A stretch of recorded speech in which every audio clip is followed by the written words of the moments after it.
سڵاو بینەرانی بەڕێزی ڕۆژهەڵات تیڤ بە تایبەت خوێندکارانی خۆشەویست بە تەوەریکی تر و بەرنامەیەکی تر لە ئاڵقەی دوومی بەرنامەی گزین کاتینەوە خزمەتتان. لەم بەرنامە باس لە کۆمەڵێک پرسیارەکەن کە هەڵاواردن چییە و بە چ مەبەستێک لە ئێرانە پەیڕەو دەکرێت، یان ئەوەی کە ئەرک و بەرپرسیارەتی خوێندکاران و بزوتنەوەی خوێندکاری لەم بارودۆخە چییە؟ بەلەوە بڕۆین لای میوانی بەرنامەکەمان هاوکارانم راپۆرتێکتان پێشکەش دەکەن. هەڵایسان و دیسانەوە دارەدارەکردنی بزوتنەوە و بزواتی خوێندکاری لە سەرجەم ئێران و کوردستان بە تایبەتی ئەو ترس و دڵڕاوکەیە لە ناخی ڕژیمدا چاندۆ کە بە پێگرتنی بزوتنەوەی خوێندکاری گۆمی مەندی ئێران ڕەنگە ژلەژانی بەسەردابێت و شەپۆلی ئەم ژلەژانە بە دڵنیاییوە وەکو ساڵی 57 هەتاوی حکوومەتی مەلاکان لا ویشکی ئەخات و ئەم شەپۆلە ئەم جارە ڕەنگە با خنکانی ئەوان و نەقمبوونی نوێنەرانی خوددا لەسەر زەوی کۆتایی پێبێت. هەر بۆیە لە هیچ هەوڵێک بۆ لەناوبردنی وەها هەڵسانەوەیەک سڵ ناکەن و نەیان کردووە. بوونی زەخت و گوشار و میلیتاریزەکردنی زانستگا و هەوڵدان بۆ یەخەتکردنی بیرۆکەی خوێندکاران بەپێی بەرژەوەندی دەسەڵات و بە هەموو ئامرازەکانی بەردەستیان و زۆرێک شتی لەم بابەتە پرزگلێکی جێگای ژرۆڤەیە و تێڕامان. بەڵام ئەمانە پرزگلێکی تازەنین و هەر لە یەکەمین ڕۆژەکانی هاتنە سەرکاری حکوومەتی مەلاکان لە ئێران ئەمڕۆتا دەستی پێکردو و لەلایەن ئەم ڕژیمەوە کاری بۆ کراوە و بە درێژایی 36 ساڵی دەسەڵاتداری ئەم حکوومەتە زانستگا لا کوشت و بڕ و خوێندکار لە ئامڕازی سەردووسری بەندیخانە بە دوور نەبووە. سەرڕای هەموو ئەمانە یەکێکی دیکە لە سیاسەتەکانی کۆماری ئیسلامی هەوڵدان بۆ سڕینەوە و پاکتاوکردن و ئاسمیلاکردنی سەرجەم پێکاتە ئاینی، ئەتنیکی و زمانی و هەتا دوایی بووە کە ئەم سیاسەتە لە بەشە جۆراوجۆرەکانی خوێندن لە ئێران ڕەنگی داوەتەوە.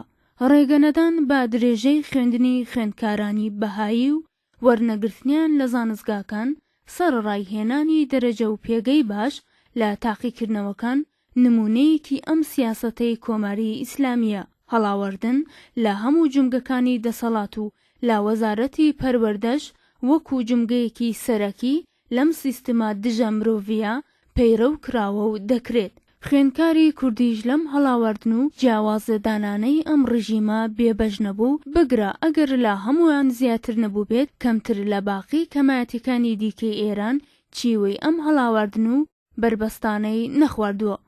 هەڵاوەردن چییە و بەچی هەمە بەستێک لە ئێران پەیڕەو دەکرێت؟ مافی کەمایەتی ئەتنیکی ئاینی کولتوری و زمانیەکان لە وڵاتە چییە؟ کاریگەری هەڵاوەردن بۆ سەر زانست و بەگشتی بۆ سەرگەشەی کۆمەلگا چییە؟ زانستگا لەم نێوەدا چی ڕۆڵ و کاریگەریەکی هەیە بۆ زۆربەی هەڵاوەردن و جیاوازیەکان لە زانستگا و لە سیستمی بەناو پەروەردە ڕەنگ دەداتەوە؟ ئەرک و بەرپرسایەتی خوێندکاران و بزوتنەوەی خوێندکاری لەم هەلومەرجەدا چییە؟ ئەمانە و کۆمەڵێکی پرسیاری دیکە بوون بە تەوەری ئەمجارەی بەرنامەکەمان، بۆیە داوامان کرد لە کارناسێکی سیاسی کاگمەتین ڕۆژهەڵاتی تەشریف فێرێ بۆ بەرنامەکەمان. کاگمەتین بەخێر بێت. سپاس دەکەم. کاگمەتین ئەو جۆرە کە ئاگادارن لە زانستگاکانی ورمێ و ئەو ناوچە کە دوودانە زمان بەرەنگاری یەکتر نەبن و بە دوودانە کولتور و ئاین و نەتەوەی جیاوازەویش کورد و تورکە کۆمەڵێک کێشە و کۆمەڵێک گرفت بۆ ئەو خوێندکارانە و هەروەها بۆ قوتابیان و خەڵکی ئاسایی ئەو ناوچەی پێشتێ. وەکو یەکەم پرسیار گەرەکمە لە جەنابتان بپرسم، هەڵاوەردن چییە و هۆکاری پەیڕەوکردنی لەلایەن کۆماری ئیسلامی و یان حکوومەت گەلێک کە هاوشێوەی ئەم حکوومەتنە چییە و ئەتوانێت چۆن بێت؟ سڵاو ji بۆوە و تەماشاوانین ڕۆژهەڵات تیڤ. هەڵاوەردن بۆچی و بە چ مەبەستێک لە سیاست و لە کۆمەڵگادا دادڕێژێت؟ ئوسوولەن هەڵاوەردن بۆ ئەوەیە کە لە مدەت زەمانێکدا جێوازیەکانی کولتوری و زمانی و نەتەوی لە ناو کۆمەڵگادا یەکدەست بکرێن، یەکسان بکرێن، یا ئەوە کە لەوە شدەتر بەرو هەسفی ئەم جێوازیانە بڕۆن. لە مێژوودا ئێمە نمونەی هەڵاواردن لە مەقتە زەمانی و شوێنگەلی جیاوازی جۆغرافیایی بینیمانە کە ئاکامەکەی بووە بە تراژێدیە کارەساتە کە لەسەر زمان و نەتەوەکانی تر هاتووتەوە پێش. بتایبەت ئەم جۆرە سیاسەتە ئەم جۆرە هەڵاواردنە زۆربەی لەلایەن دەسەڵاتەکانەوە پەیڕەو دەکرێت. دەسەڵاتە کە ئیدۆلۆژیکە تۆتالیتەرە تەمامیەتخواهە خۆدکامەیە و لەسەر ئەو بنەمایانەی کە خۆی بڕوای پێەتی و خۆی دەیهێوێتن دەسەڵاتی خۆی بسەپێنێت سیاسەتی هەڵاواردن دادەڕێژێتن و ئەمە نوعێک فاشیزمە کە تۆ کۆمەڵگایەک وڵاتێک کە نەتەوەکانی جیاواز و زمانەکانی جیاوازن بۆ ئەوە کە وەکو دەرفەتێک وەکو ڕەنگێک وەکو موزاییکێکی ڕەنگاڕەنگ سەیری لێ بکەی و لێ کەڵگوەرگری هەوڵ دەدەی کە یەکسانی کەی و یەکدەستی کەیەوە ئیجازە نەدەی هیچ بیرۆ بڕوایە و هیچ زمانێکی تر ژیان بکرێت و ئینسانەکان بە کولتور و زمانی خۆیان ژیان بکەن. بۆیە ئەمە تایبەتمەندی دەسەڵاتەکانی تەمامیەتخوا هەنوە یەکێک لەوانە ناوچانەی کە پڕانی لەسەر ئەم سیاسەتە دەسەڵاتەکان حکوومەتی خۆیان بەڕێوا دەبن خاوەرمیانە ڕۆژهەڵاتی ناوەڕاست و لە ڕۆژهەڵاتی ناوەڕاستەژی ئەم چار دەوڵەتەی کە چار وڵاتەی کە کوردەکان تیا ژیان دەکەن و داگیر کراوە لە تورکیا و لە ئێران و لە عێراق و لە سووریادا.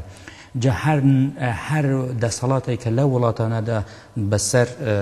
حکمن بە نوعی شەرایەتی خۆی بەڕێوە بردووە. جا ئەگەر ئێمە تەماشا بکەن لە تورکیا فاشیزمێکی تورکی بە سەدان ساڵ لەسەر کوردەکان بووە، لە عێراق و سووریا بەعس ویستێتی ئەو کارە بکات تەفەککورێکی عەرەبی هەبووە. لە ئێرانێژی ئەم هەڵاواردنە هەم لەباری نەتەوایەتی وەکو شوێنیزمی فارس بووە و لە هەم باری مەزهب وەکو شیعە بووە. جا ئەم هەڵاواردنە لە ئەوانەی تر بڕێک جێواستێت، چۆن تۆ هەم هەڵ دەدەی وەکو نەتەوە خۆت بسەپێنی لەسەر ئەم پێکاتەیە و هەم وەکو مەزهب خۆی بسەپێنی. بۆیە جا لە ئێران نەتەوەکانی تر هەم لە باری مەزهبیەوە و لە هەم باری نەتەوەیە ڕوبەڕووی هەڵاواردنەکەن کە ڕێگە نادرێتن کە ئەمانە هەم بە هەویەت و پێناسەی خۆیان نەتەوی خۆیان هەم بە پێناسەی مەزهبی خۆیان ژیان کەن. جا بۆیە ئەمە لە ئێران نەتەنیا لەسەر کورد بتایبەت لەسەر بەلوچ لەسەر عەرەب لەسەر تورک بەتایبەت ئەمان ئەم هەڵاواردنە بەرچاو دیارە هەم لەسەر دەسەڵاتەوە هەم لە ناو خودی کۆمەڵگاشی تۆ تەماشای ئەمانە دەکەی. جا ئەم هەڵاواردنە ئەتوانێت بە دوو شیوە بێت. یەک شیوەیەکی خەشێنی هەیە کە ڕوبەڕووی کارەساتی کۆمەڵکوژی ئەبێت کە زۆر بینیمانە کە شەڕی خۆی ناوی لێ کەوتووە بۆ سەپاندنی ئەم جۆرە سیاسەتە و نوعێکی تر خشونەتێکی خاموش ئێمە پێ دەڵێن. ئەم هەڵاواردنە خەزەندە توندوتیژیەکی فیزیکی نیە بەلکو توندوتیژیەکی فکریە کە تۆ یەواش یەواش لەسەر مشکی ئینسانەکان ئیش دەکەی بۆ ئەوە کە زمانەکەی بیگۆڕی، بۆ ئەوە کە لە کولتوری خۆی دوور بکەی، بۆ ئەوە کە مەزهەبەکەی بیگۆڕی، یا حتا ئەگەر نەتوانی بیگۆڕیش بۆ ئەوە کە کەمڕەنگی کەی و یەواش یەواش کە تۆ تەماشای کۆمەڵگا دەکەی ئەو جیاوازیە نابینی. بۆیە کوردێک ئەتوانێت تورکی قسە بکات، کوردێک ئەتوانێت بڕۆدبەر و شیعی گەرایی یا ئەم جۆرە یعنی ئەم خشونەتی خاموشە. جا لە پرسیارەکان تر ئەچێ مەسەلەی کە لە کوردەکان چۆن پیادەکراوەوە، کوردێک کە لە ماڵ دێتە دەرەوە بێ ئەوەی کە خۆی ئاگادار بێت چۆن ئەو خشونەتی خاموشە لە ناو چاوی ئەدەت و خۆی هەست بە تەبعیز بەو هەڵاواردنەکەت. جا ئەمە حکوومەت بەرژەوەندێکی هاتیە بۆی ئەم ئەم دوو تەیفەیە ئەم دوو نەتەوە ئەم دوو کەلتورە ڕوبەڕووی یەکەکات و ئێوەش موافقن لە تەکەوشتە کە تەنیا بەرژەوەندی لێرە حکوومەت و سیستمی حاکمەی بات. ئێمە باس لە ئورمیا دەکەن جا ئێمە دێمە لەسەر ئەم سیاسەتێکە لەسەر زانستگاکان لەسەر خوێندگاکان چۆن بەڕێوە دەبێت بەڵام ئەگەر ئێمە تەسویرێکی دروست لەو سیاسەتەمان نەبێت لەسەر کۆمەڵگا نەبێتن ناتوانین دقیق ئەو مەسەلەی خوێندکاریژی شرۆوە بکەن چون ئەم خوێندکار ئەم زانستگا پازێلێکی بچووک لەو پازێلە گەورەیە کە دەسەڵات خەریکە لە مەناتقی کوردنشین یا مەناتقی فرە دین و ئاین و نەتەوە بەڕێوە دەبێتن. ئورومیا شارێکی موزایکە شارێکە کە کورد و ئەرمەنی و تورک و ئەوانە تیا ژیانەکەن زمانی جیاوازی هەیە ئاینی جیاوازی هەیە. لە مێژوودا ئەم سیاسەتەی هەڵاواردن و تەبعیز و جیاوازی مێژوویەکی ناخۆشی هەیە لە نێوان ئێمە و تورک و ئەوانەی تێدا کە هەر لە سمایلاغا و کوشتاری ئەرمەنیەکان بڵێ هەر لە شەڕی نەغەدە و لە نێوبەر کورد و تورکانە هەر ئەوانەی بەڵام ئێمە دەبێ بیرێک لە ئەوە بکەن کە بەجێگای ئەوە کە لە ئورومیا ئێمە هەوڵ بدەن ئەو دژایەتیە بەرجەستە بکەن چۆن کولتورێکی مسالمەت ئامیز ئێمە پیادە بکەن لێوێ خودی تورکەکان دەبێ هەوڵ بدەن کە ئەم سیاسەتە کە کۆماری ئیسلامی دەیهێوێتن لە نێوان ئەم دوونەتەوەی بەرچاوی ئورومیادا ناکۆکی دروست بکات ئەوە دەبێ ببینن. گەورەترین تهدیدێکە لە داهاتووی ئورومیادا لەوانە کارەساتی لێ بکەوێتن هەر ئەو ئفراتیگەریە کە دەسەڵات هەوڵ دەدات ئفراتگەریەک لە پانتورکیزمەوە بگرێت حتا ناسیۆنالیزمی کوردیژی دروست ببێت لێوێ کە ناسیۆنالیزم کوردیەکە وەصف بکات بە بێگانە ئۆپۆزیسیۆنی دەرەوە و ناسیۆنالیزم تورکیەکەژی وەصف بکاتە بە ئازەربایجان ئەوانە جا بۆیە ئەگەر ئێمە شناختێکی دروست لەسەر وەزیەتی ئورومیامان نەبێت احتمالاً لە داهاتوودا تووشی کێشە بن. جا ئەمن دەمان لەسەر ئەو خشونەتی خاموشە دەسەڵات کۆماری ئیسلامی قەت هەوڵی نەداوە کە ئەم فرەنەتەویە لە ئورومیا بەڕەسمیەت بناسێتن و هەر نەتەوەیەک هەر زمانێک هەر جیاوازیەک بتوانێتن بە کولتوری خۆی ژیان بکاتن. ئەمن کوردی ئورومیام و ئەتوانن بڵن حەشیمەتێکی زۆری خەڵکی ئورومیا کوردن فەرموو بڕۆ بۆ ئورومیا ئەگەر ئاسەوارێکی کوردی نیشانەیەکی کوردی لێوێت بینی وەرە قسەی خۆت بکە. جا بۆیە ئێمە لە شارێکدا ژیان دەکەن کە بێ هویەتین کە هویەتمان لێستاندراوە. ئەمن هیچ تەسویرێک لە هەبوونی خۆم لە ئورومیادا نابینم کە لە ماڵی دێمەدەم عەکسی خامنەیە عەکسی خۆمینیە سەربازن پاسدارن ئەوانە یعنی ئەوانە هەموو ئەو کەسانە بوون کە دەستیان لاو بێهویەتکردنی منیاندا هەبووە بە زمانی خۆم ناتوانم قسە جلوبەرگی من قەدەغە کراوە نمونەی ئەوەیە کە مەسەن لە وەرزشگای ئورومیا ڕوویدا بۆ ئەو والیبالە کە کابرایەک کورد ویستێتی بە جلوبەرگی کوردی بڕۆخۆ ئەوە گوناح نییە بەڵام حتا ئەم شوێنیزمە ئەم تۆنڕۆیە ئەمە قبول ناکاتە. ئێمە نمونەمان هەبووە کە لە خوێندگاهەکاندا ئێمە بە جلوبەرگی کوردی چۆن ئێمە دەرکراون ئێمە تعلیق کراون ئێمە هۆشدارمان پێدراوە. جا بۆیە ئەگەر تۆ ئەو وەزیەتی ئورومیە کە بۆت ڕۆشن بوو جا ئێستا دیار لەسەر خوێندکارە لەسەر زانستگاکان لەسەر زانستگاکان ئێمە خوێندکاری کوردمان هەیە بەڵێ فەرموو بڵێ بەرهەمی ئەو خوێندکاری کوردیەکان چین. ئێمە ئەنستیتوی کرمانجوان هەبوو داخراوە ئێمە ئەنستیتوی ئەحمەدی خانیمان هەبوو کە گۆواری کوردی دەرەکرد و مانگانە وا لەوێ هەوڵی فێربوونی زمان و کولتوری کوردی دەدرا داخراوە. ئەنجومەنی فەرزانەکانی جوان هەبوو داخراوە. ئێمە بێجگە ئەوە کە ناتوانین ئەم کارە مەدەنیانە فەرهەنگیانە بکەن زۆربەی بۆنەکانی نەتەوی ئێمەش قەدەغە کراون پێشتە یادواری حەڵەبچە گرامی دەدرا لەوێ ئێستا قەدەغە کراوە بە جلوبەرگی خۆت ناتوانانی بڕۆ بە زانستگاه. یعنی منزورم ئەوەیە کە بەگشتی ئێمە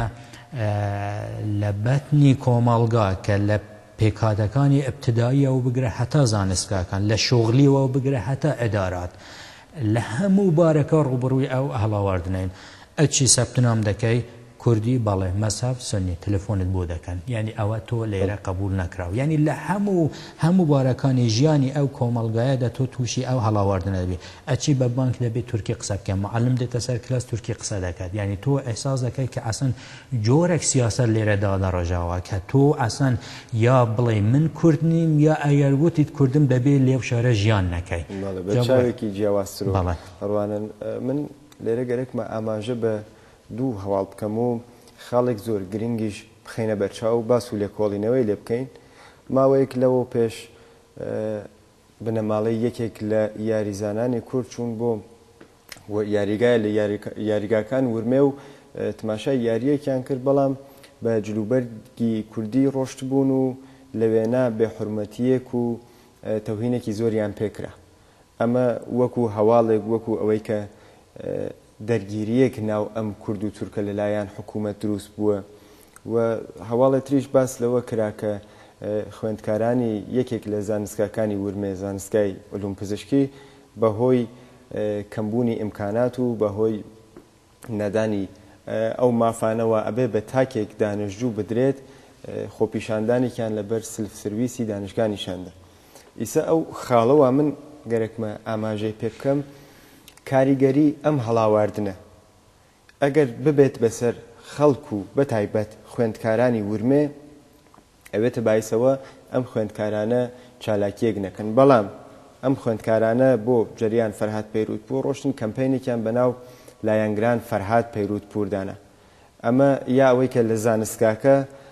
تەقابڵ ئەکەن لە تەک دانیشگا جوابی دانیشگا دەن و بەرەنگاری لە تەک بەرپرسانی دانیشگاکەن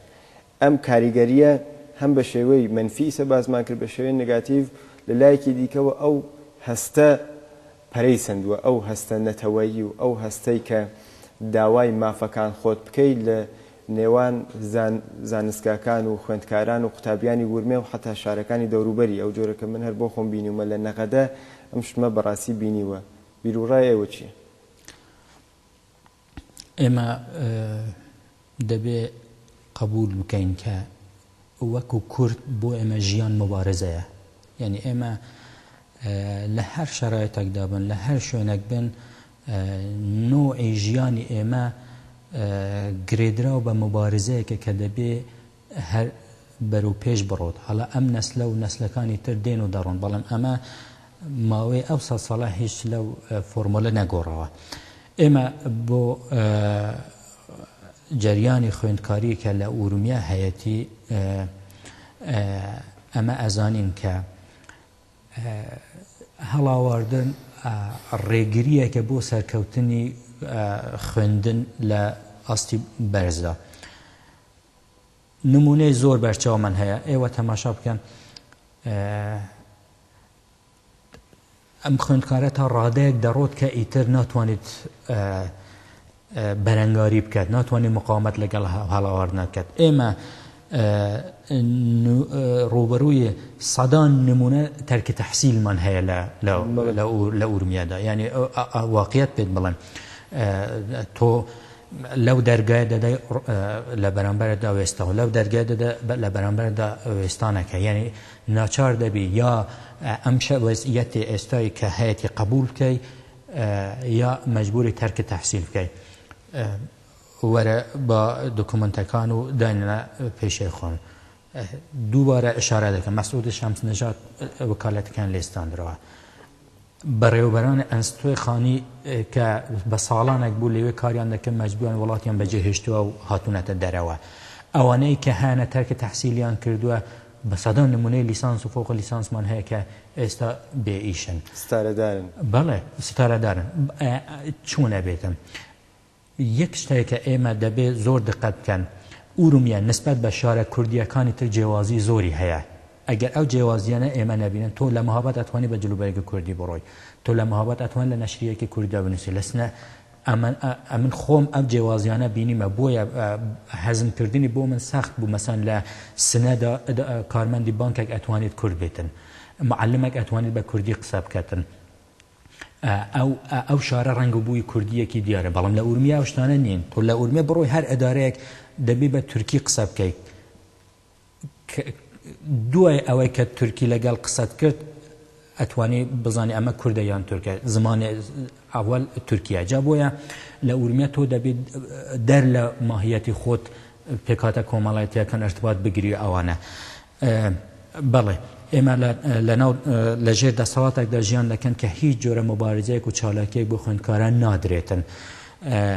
لە مەریوان ئەتوانی خەباتێکی مەدەنی بکەی و بێت لەسەر شەقام ڕابردوویەکی خەباتی مەدەنیت هەبێت لە سنە ئەتوانی بیکەی چون شارەکە کوردیە ڕوبەڕووی ئەوەندە فشار و تونتتیژی و گیران و دەستگیرکردن نابی بەڵام لە ئورمیە وانە لە ئورمیە فەرمونون کۆمەڵگای مەدەنی بۆم تعریف بکەن ئایا دەرفەتێک بۆ ئەوە دراوە کە عەرسەی مەدەنی کۆمەڵگای مەدەنی بەڕێک ڕۆشت بکات لەوێ ئێترازاتی مەدەنی هەبن بۆ دەریاچەی ئورومیەمان بینە 20 کەس گیران چەند کەسیان بێسەریشون کردن ئەسڵەن لەوانەیە ڕێپێوانێک یا خۆپیشاندانێکی سیاسی نەبێت بۆ سروشت بێت بۆ ژینگە بێت بۆ دەریاچەی ئورومیە بێت بەڵام حتا لە ئورومیە چۆن پۆتانسیێلێکی ئێترازی لەوێ هەیە دەوڵەت ئیجازە نادات تۆ دەنگێکی ناڕازی ئەگەر بە شیوەی هێمنانە و مەدەنیانەش دەڕۆڕی ئیجازە بە ئەو شتە نادرێت چۆن ئەو ئەزانێتن لە شوێنێکدا جومبشێک دەست پێکە کە فرەنەتەوی هەیە تەبعیز تا سەر ئستخان چوەتی جا بۆیە لەوێ هەمیشە سەرکوت دەکرێن بەڵام عەلاڕەغمی هەموو ئەو واقعیەتانەی کە ئێمە دەبینن پێم وایە دەبێ خوێندکارین بزوتنەوەی خوێندکاری لە ورومیە لەگەڵ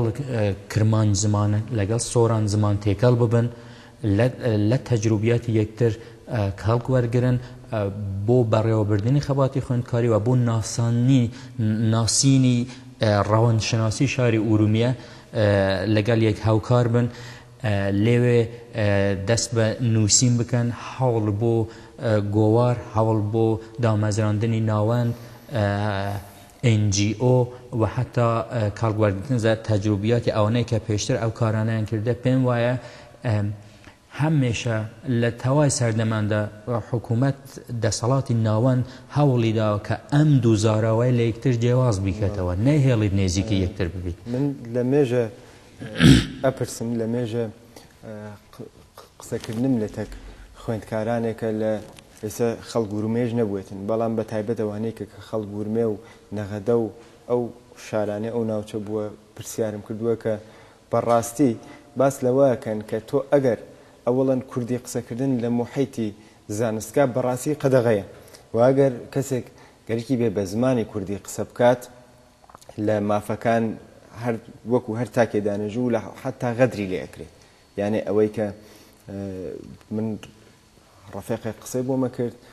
باس لەوەیە کرد کە ئێمە داوامان کردووە کە بە زوان کوردی تەدریسکەن بۆمان چون حاڵی نابین کەسێک بوو ئەیوت حاڵی نابین لەو زمانە تورکیە بەڵام هیچ کات جواب ئەوەیشە نەدراوە یعنی ئەو زوڵم و زۆرە بەڕاستی هەیە بەڕاستی ئەو زۆڵمە ئەکەن لە دانەژوویە کە بێن ئوستادەکەی بێ بە زمانی تورکی تەدریس بکات و دانەژووت لێ تێنەگەیت چون لە زۆربەی دانیشگاکان ئایسە بڕێ دانیشگاوە کورد و زمانەکان تری هاتیە فارسی تەدریسەکرێت و کەسیش لەگەڵام شتە کێشەیەکی نی بەڵام لەوەی کە یەکجانبە بکرێتەوە شتەکە لەوەی کە تۆ بڕۆیتە دانیشگا من بڕۆمە دانیشگای لە ورمێ دەرس بخوێنم مامۆستای کلاسەکە بە تورکی دەرس بات بەڵێ ئەم نمونە ئێمە بەرچاو بینیمانە یعنی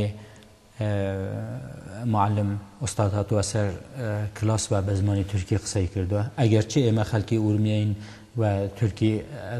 کەم تا زیاد دەزانین بەڵام ئەو کوردەی کە لە بەشەکانی تری لە شارەکانی تری کوردستان بوون بەڵێ ئەوان نەیان دەزانین تەماشا بکەن عمقی فاجعە لە ئەوەدایە کە ببورن ئێمە هێشتا نامە بە فارسی دەنووسین یعنی منی کورد کە دەمەوێت SMS بۆ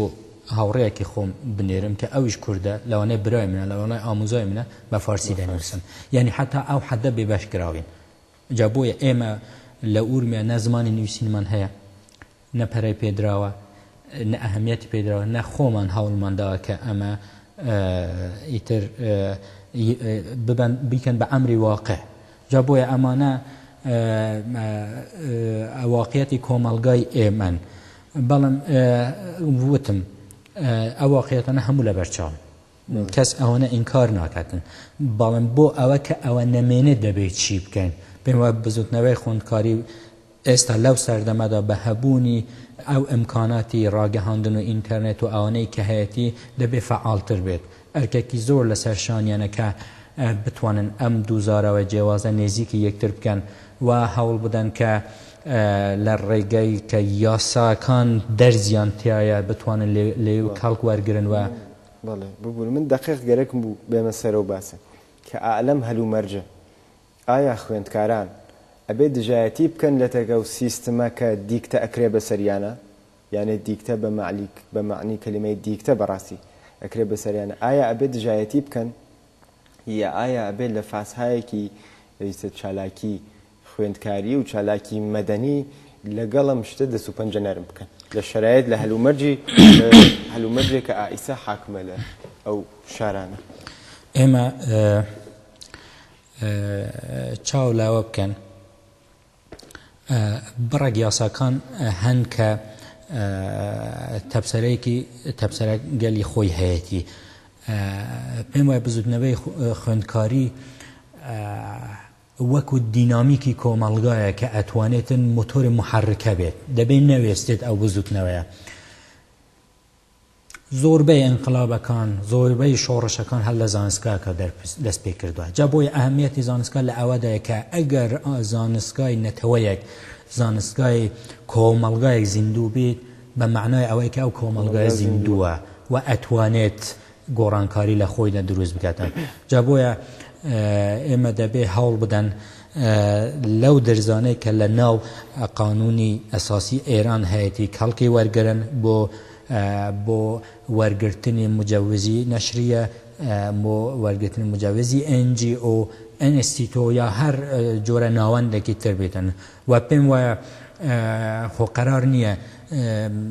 ئێمە ناوەندێکدا بمەزرێن و کۆمەڵی ئیسلامیژی بڵێتەوە مطمئنەن ڕێگیری دەکات دادەخرێتن ئێمە نمونەی زۆرمان هەیە بەڵام بەو معنانەی نییە کە داخرا و ئیترتەوە نەخێ هەوڵەکان هەر بەردەوام هەبن بەڵێ هەوڵەکان دەبێت هەر بەردەوام بن و مهم ئەوەیە کە گوتم ژیانی ئێمە تێکەڵاو لەگەڵ مبارزە لەو مبارزە ئێمە دەست بەردار نەبین ئەسەن واقعیەتی ژیانی کوردەواری ئەوەیە کە تۆ مدام دەبێ بۆ وەدەستخستنی مافی خۆت هەوڵ بدەیت ئەگەر قرار بێتن لە شوێنێک ئێمە بڵێن تەواویتە بۆ من کارێک ناکرێت ئەو هەموو دەستکەوتانە دروست نەدەبوون ئێستا جا بۆیە ئەگەر وەکو برای بچووک داواکاریەکەم لە بزنەوەی کورد لە شارەکانی تر بتایبەت لە ئورمیە ئەوە هەبێتن کە ئێمە ئێستا کەمبوودی گۆوارمان هەیە ئێستا ئەو ناوەندانەی کە هەبوون داخراون هەوڵێکی تر بۆ دامەزراندنی ئەوانە حتا ئینتەرنێتی بێت کێشە نییە ئەگەر ناتوانین حتا ئینتەرنێتی بێت ئێمە لەو شەبەکە ئیجتیماعیانە تەماشا بکەن نەبوونی ڕنگ و بووی کرمانجی و ئورومیایی لەو تۆڕە کۆمەڵایەتیەکان کەمە ئەمانە دەبێت بێنە مەیدان دەبێت بوێستن یعنی ئورومیە شارەکە کە یەواش یەواش خەباتی مەدەنی لێوێ شکل دەگرێت بێگومان ئەگەر لەوێ شکل بگرێتن زۆر فعالتر دەبێت بۆ ئەوە کە تەبعیزی هەیە ئێمە زۆر جار خوێندکارانی شارەکانی تر یارمەتی دەربوون بۆ ئێمە کە لە ئێمە لە ئورمیە بتوانێت چالاکی بکەن ئەوە لەبەر لاوازی بزوتنەوەی خوێندکاری لە ئورمیە بێ بەڵام پێم وایە بە نەزەری من ئەم تێکەڵاوە ئەبێت بە سەبەبە کە تەجروبەکان ڕەدوو بەدەل بکرێت هێز یەک بگرێتن ئێمە ڕێپێوانمان هەبووە لە ئورمیە لەسەر مەسەلەیەکی نەتەوی کە کوردی مەهابات و سنە هاتوون بۆ یارمەتی ئێمە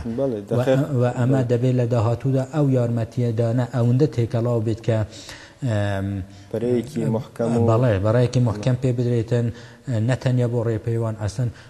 زۆربەی بەڕێوەبەرانی ئەنیستی ئەحمەدی خانی زوێنە نووسینە خەڵکی مەهابات و ئەوە نەبوون یعنی ئەمە جگەی شانازیە بە پێم وایە ئەو سیاسەتەی کۆماری ئیسلامی کە ویستیەتی ئەو دووزارەوەی لە یەکتر جیاواز بکاتن ئەسن زۆر شکستی خواردەوە ئێستا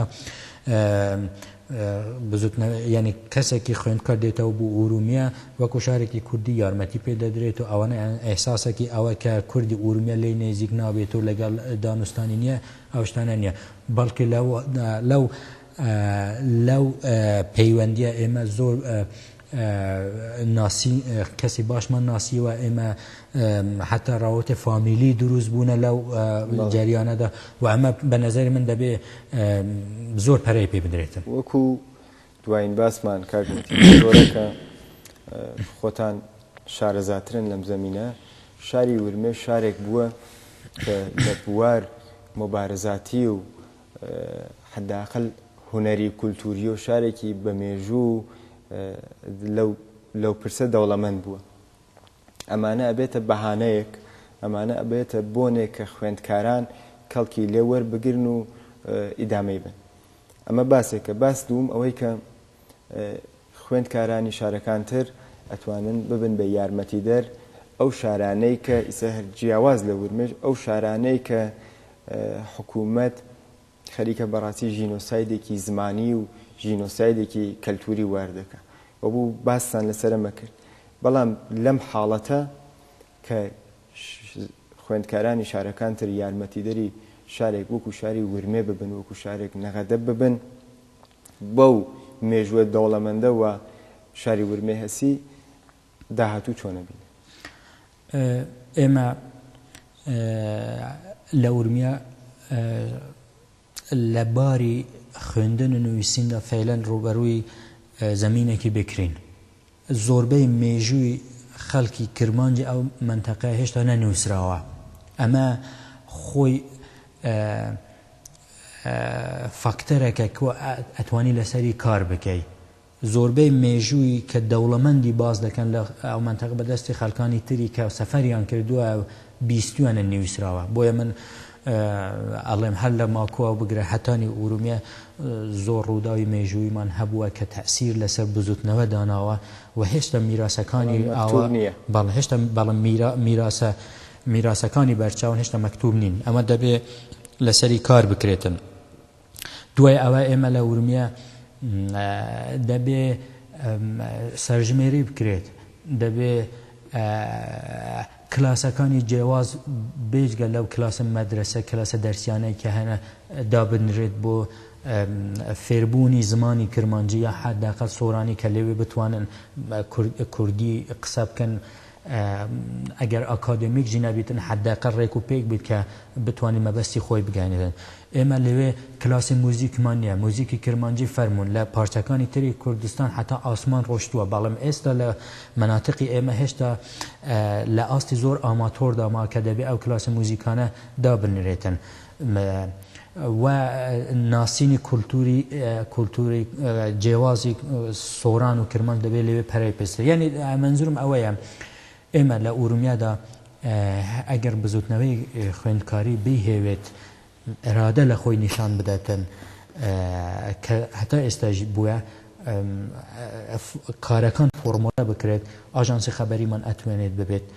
کلاسەکانی جۆراجۆری موزیک و زمانمان ئەتوانێت بێت حاڵ و دامەزانەی گۆوار و ئەنیستیتۆ و ئەنجیۆ ئەتوانێت بدرێتن